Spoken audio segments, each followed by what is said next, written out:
Bonjour à vous, ici Séverine, j'espère que vous allez bien. Donc comme vous le savez maintenant, sur cette chaîne, je vais un petit peu vous partager certains outils au sein de l'académie pour pouvoir vous aider et puis vous donner un petit peu, j'espère, des choses qui vont pouvoir vous aider. Aujourd'hui, on parle de la charte de l'apprenti énergéticien qui a été co-construit avec les remarques de mes élèves.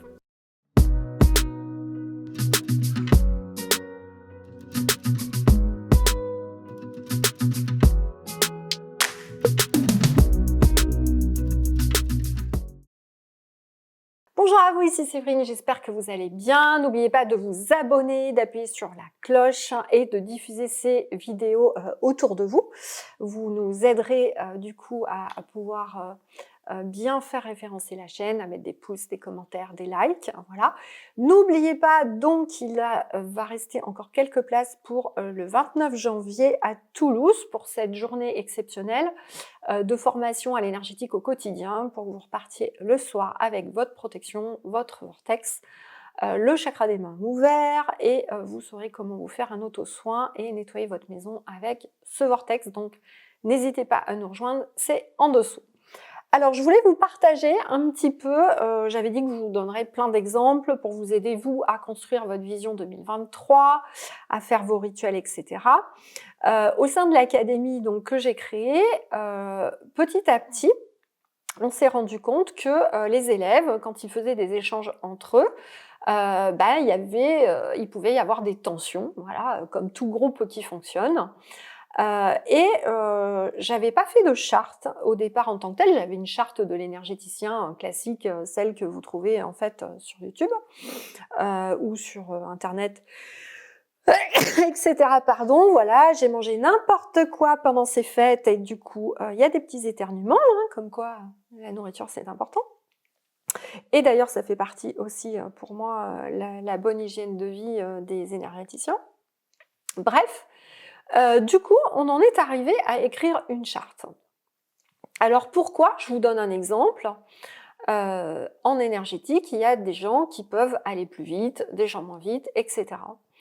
Il y a des gens qui ont beaucoup de télépathie, qui vont avoir des infos très rapidement, d'autres qui vont avoir un ressenti très développé et c'est la télépathie qu'il faut qu'ils ouvrent. Et du coup, je vous donne un ou deux exemples de remarques. On pouvait avoir des élèves qui disent ah ben moi j'ai pas le temps d'aller chercher sur mon copain qu'est-ce qu'il y a comme négatif à nettoyer parce que tout le monde dit ce qu'il y a et ils ont déjà enlevé, par exemple. Bon, alors que j'avais quand même mis quelques conseils, on va dire, pour pouvoir faire ces exercices dans le groupe. Du coup, on a mis en place des questionnaires, on a rappelé certains élèves et on a co-construit une charte. Alors le début de cette charte, c'est moi, ma vision, évidemment. Je vais déjà vous en parler un peu là. Et le reste de la charte, c'est en fonction des remarques de tout le monde et de ce que j'ai pu constater. On a essayé de mettre des choses en place pour permettre le meilleur fonctionnement du groupe. Alors, ça ne veut pas dire que c'est une charte figée, qu'il faut absolument appliquer, qui est rigide, voilà, parce que c'est pas le but non plus. Mais ça peut être important pour certaines personnes. Vous savez, souvent on a des défauts, on s'en rend pas compte, hein, moi la première. Et de poser un cadre, surtout co-construit avec les personnes, puisque quand ils viennent aussi en présentiel, on reco-construit des règles. Parce que vous le savez ou vous le savez pas, mais comme moi je suis formatrice depuis 20 ans, dans la formation, on donne toujours aux personnes la possibilité de définir leurs règles de fonctionnement en groupe pour que ça se passe bien, tout simplement, et qu'il n'y ait pas trop de tension, ou du moins le moins possible. Voilà. Donc la première chose, lorsque j'ai voulu créer ces formations en énergétique, que je fais depuis plus de 10 ans maintenant, l'académie est plus récente, mais il y avait deux volets qui étaient importants pour moi. La première, c'est que j'avais du mal à trouver des énergéticiens pour m'aider, parce que la majorité des énergéticiens que je voyais ne se faisaient pas suivre, travaillaient pas sur eux, se faisaient pas de soins, et du coup, ils vibraient souvent à des taux qui n'étaient pas suffisants, tout simplement pour faire des soins, et en tout cas sur moi. Donc, la première chose, c'était ça, je m'étais dit comment je peux créer une formation qui va vraiment montrer aux gens qu'est-ce qui est important quand on est un énergéticien, pour être sûr d'avoir des clients, parce que quand vous êtes un bon énergéticien, l'univers vous envoie les clients, je vous assure qu'on ne peine pas. Mais ça demande une hygiène de vie. Voilà. Donc, je m'étais dit comment on peut faire ça, c'est-à-dire faire comprendre aux gens que l'énergétique, c'est pas juste, oui, bien sûr, tout le monde a de l'énergétique, tout le monde a ce talent, c'est une évidence, mais après, celui qui va vraiment ne pas peiner en tant que thérapeute, c'est la personne qui va être sérieuse. Et c'est pas juste, c'est facile pour moi, j'ai de la médiumnité, paf, je balance les informations aux gens et tout va bien et je vais pouvoir en faire mon métier. C'est pas tout à fait ça. Pourquoi? Parce que ça demande une posture. La première chose, c'est que si on est que tout s'ouvre d'un seul coup, et ça va être le cas hein, pour certains d'entre vous qui me regardez, ça va s'ouvrir d'un seul coup, vous allez ce qu'on appelle monter très haut. Quand vous montez très haut, vous êtes ce qu'on appelle perché. Voilà. Et quand on est perché, eh ben, c'est une régalade pour le bas astral et pour toutes les énergies négatives. Plus vous êtes perché, sans conscience de ce qui se passe autour de vous quand vous êtes perché, c'est-à-dire sans ressentir le négatif autour de vous, etc. Sans avoir une capacité minimum d'ancrage pour garder de l'énergie dans votre corps physique, vous allez complètement vous faire vampiriser par l'invisible. Et il y a même des gens, ils me disent, mais je comprends pas, je reste chez moi, je vois pas d'autres personnes, j'ai l'impression d'être vampirisée. Je dis non, mais il n'y a pas que les personnes physiques hein, qui vous vampirisent, il y a l'énergie négative qui existe dans l'invisible, d'accord? Donc ça, c'est une première chose qui était pour moi important, c'est de faire comprendre aux gens que c'était important d'avoir déjà une bonne hygiène de vie. Moi, je bois pas, je fume pas, je fais attention à ce que je mange, je suis naturopathe, blablabla. Voilà. Je fais attention à mon stress, je fais des exercices tous les jours pour gérer mes émotions. Je me fais suivre par des coachs depuis plus de 20 ans pour travailler sur moi. Je fais attention à ne pas partir dans ce qu'on appelle l'ego spirituel. Alors ça, je peux vous dire qu'on l'a constaté dans l'académie, dès que des personnes ont un petit peu de pouvoir, etc., c'est extrêmement tentant de se mettre en avant, de prendre le lead. Or, quand on a une position de leader et qu'on ne laisse pas la place aux autres, ben, les autres vont, eux, repartir dans leurs défauts. Donc des gens qui n'ont pas confiance en eux, ben, ils auront encore moins confiance. Des gens qui sont introvertis, qui n'osent pas te poser de questions, ils en poseront encore moins, etc. Donc pour moi, c'était important de créer un espace de groupe qui soit différent, dans lequel on va vraiment prendre en compte l'autre, lui laisser de la place, et pas se dire, je pouvais avoir des fois des élèves qui me disaient: «Ah non mais moi je suis, dans le groupe, bon ça va, mais il y a un débutant, il va pas assez vite, et cetera». Bah non, parce qu'en fait, on apprend aussi avec des débutants. Vous allez apprendre d'autres choses. Vous allez apprendre à l'aider, vous allez apprendre à le faire grandir, etc. Et c'est ça qui fera de vous un bon thérapeute, parce que demain, vous ferez la même chose avec vos clients qui, eux, arrivent novices. Donc, pour moi, c'est vraiment de se dire que tout est utile. Déjà, on ne se retrouve pas dans un groupe par hasard. On se retrouve dans un groupe parce que vous vous êtes connus dans d'anciennes vies et vous avez des choses à vous apprendre. Et que c'est tout un apprentissage. Et pour moi, c'était vraiment important de créer cet espace-là, un espace de bienveillance, d'amour, où chacun va essayer de faire grandir l'autre, et un espace dans lequel, bah, si on a envie de critiquer à un moment donné, on a le droit ou de pas être bien, et ben, dans ce cas-là, on a créé, puisqu'on a une communauté tous ensemble, une sorte de réseaux sociaux hein, dans lequel on échange, j'ai créé ce que j'appelle des tickets d'aide. Donc quand les gens sont pas bien, ou voilà, il y a un truc qui les dérange, ils le mettent dans le ticket d'aide et c'est l'équipe, donc moi, l'équipe qui travaille avec moi, on revient vers la personne.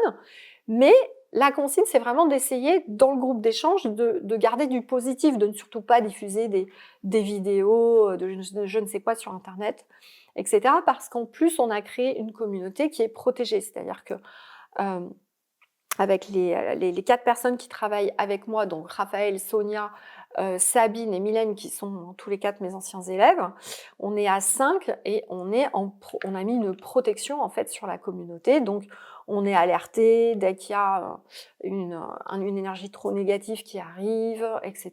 Donc il y a tout un espace de protection. Et du coup, c'est important que tout le monde participe à ce côté positif. Est-ce que ça vous parle déjà quand je vous dis ça?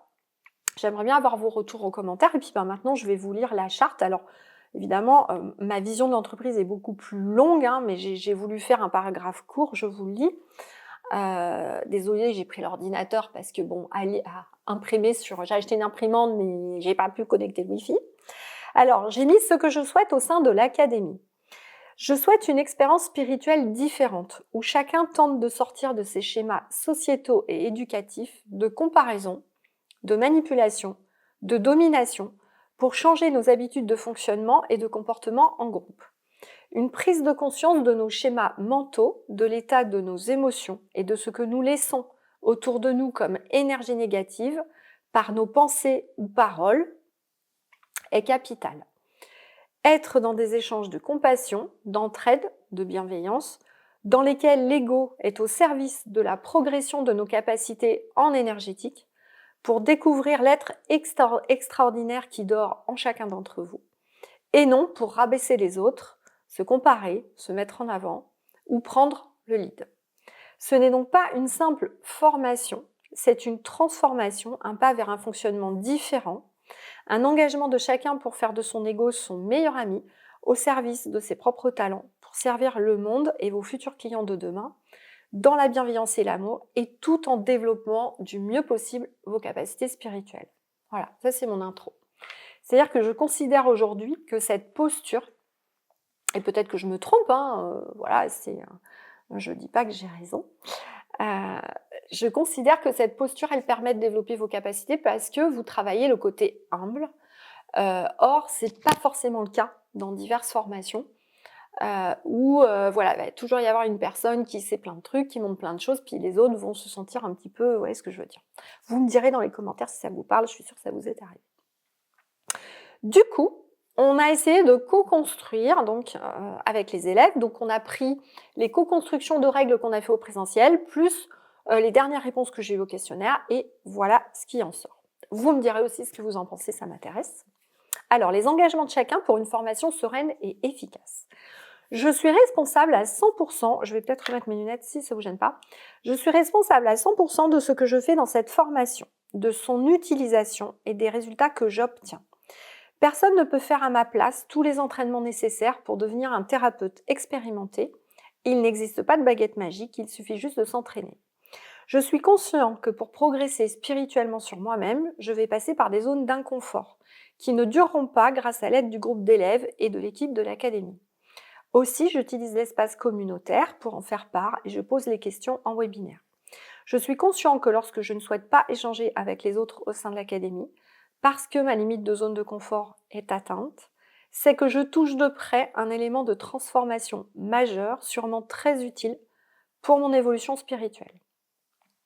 Je réalise que la force du groupe est un moteur incroyable pour me faire avancer plus vite et plus sereinement. De plus, l'univers nous demande, dans cette phase d'évolution, de sortir de notre illusion de la séparation. Nous sommes tous un, et ce que je vis va forcément résonner avec au moins 30% des autres élèves, et le soutien de tous va me le faire dépasser plus vite.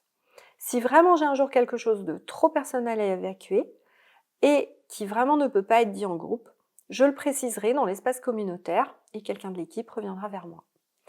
Il s'agit de quelque chose... pardon. L'expérience dans cette académie est quelque chose d'exceptionnel. Nous sommes ensemble pour une expérience collective spirituelle et non individuelle.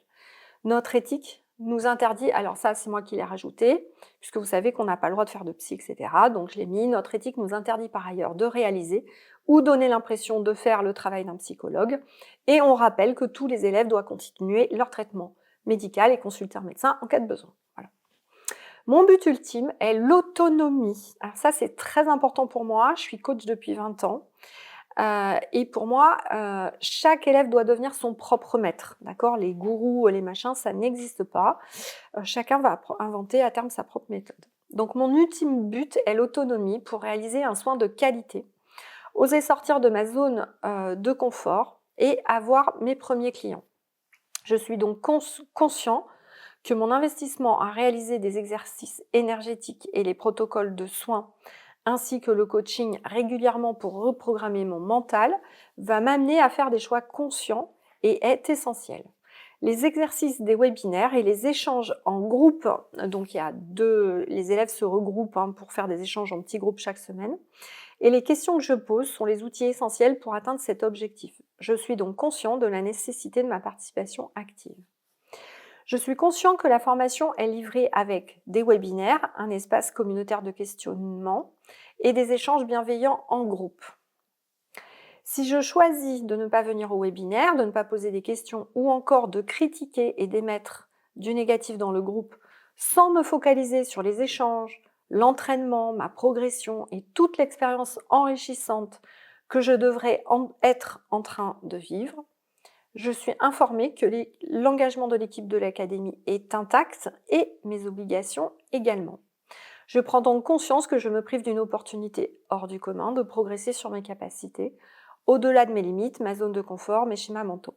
Je suis également conscient que ce choix totalement personnel et indépendant de l'académie ne peut remettre en cause l'équipe de l'académie, puisque nous, on reste investis jusqu'au bout. Voilà. Je suis humble et conscient que la reprise en main de mes dons innés, de mes talents et médiumnités peut stimuler mon ego ou mon besoin d'être aimé en disant aux autres ce que je reçois alors que la personne ne me l'a pas demandé. Je suis conscient que pour progresser au sein de l'académie et également favoriser le développement de tous, je ne suis pas là pour donner des informations avant les autres ou libérer le négatif sans laisser l'autre ressentir et essayer. Je suis conscient que la posture que je vais travailler en groupe d'échange avec les autres élèves me sera utile pour ma future posture de thérapeute avec mes clients et devenir un éveilleur de conscience.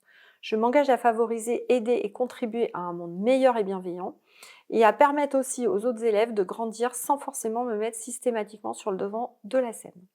J'accepte que les autres élèves ont un fonctionnement différent du mien et j'en profite pour renforcer mes capacités d'adaptation, d'empathie et d'entraide. Souvent, quand vous aimez pas quelque chose chez l'autre, c'est que votre guide vous le fait travailler à travers l'autre et que vous avez toujours besoin en général de le travailler. Je respecte la confidentialité du groupe et les libérations qui peuvent être mises à jour au sein de celui-ci. Je prends conscience que je suis responsable de tout ce que je pense et je dis. Je découvre dans cette formation que mes pensées ont un impact immédiat sur mon entourage, les personnes, l'univers, etc.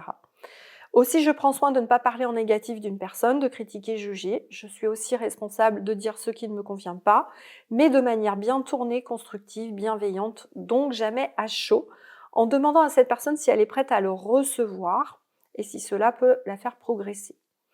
Je m'engage à demander l'aide d'un membre de l'académie pour résoudre un dysfonctionnement qui perturberait le groupe d'échange. J'en profite pour développer mes capacités d'écoute et je suis attentif lorsque mon mental va me dire « ça c'est bon, je le sais déjà, je sais faire ». Au fait que justement, il y a sûrement un point de vue sur ce sujet que je n'ai pas encore pris en compte et intégré. Je peux vous dire que je suis dans un coaching avec un groupe d'entrepreneurs depuis 2 ans, avec Julien. Il y a des exercices que j'ai faits au moins 6 fois. Je peux vous dire que la 6e fois, je le vois encore de manière différente, à condition que je dise pas « ah, c'est bon, j'ai déjà fait ». J'essaye à chaque fois d'aller plus loin, et vraiment on peut aller plus loin, et c'est presque ça qui fait vraiment grandir. Enfin, je prends conscience que le présentiel permet à chacun de prendre confiance rapidement et de se sentir enfin en mesure de démarrer des soins.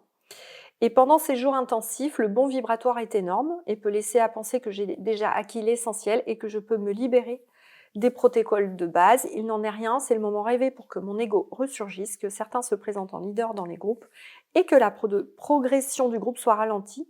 Je suis donc conscient et je m'engage à continuer de respecter cette charte à permettre à chacun de garder sa place et de continuer de progresser. Pour, bien sûr, ensuite, une fois les protocoles de base réalisés, réaliser mes propres méthodes et me laisser guider par mon guide en toute sécurité pour les soins. Je réalise l'importance de ces engagements pour ma réussite dans le programme et celle des autres autour de moi. Je suis prêt à me lancer et à me donner les moyens de changer de vie, d'être positif et d'aider les autres et surtout de m'aider moi-même.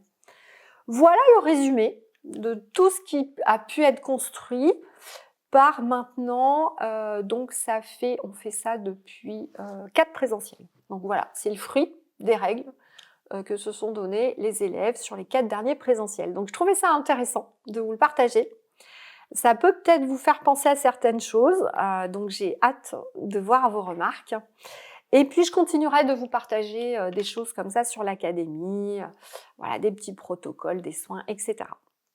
Voilà, j'espère que ça vous aura aidé, peut-être ça aura réveillé des choses, donc j'ai hâte vraiment de voir vos commentaires, je les attends impatiemment. Et j'espère vous retrouver pour la journée du 29 à Toulouse, vraiment, on va passer une journée extraordinaire ensemble pour créer votre vortex, vos protections, ouvrir vos ressentis et que vous rentriez chez vous avec de quoi faire un auto-soin et nettoyer votre maison. Prenez bien soin de vous, à très bientôt.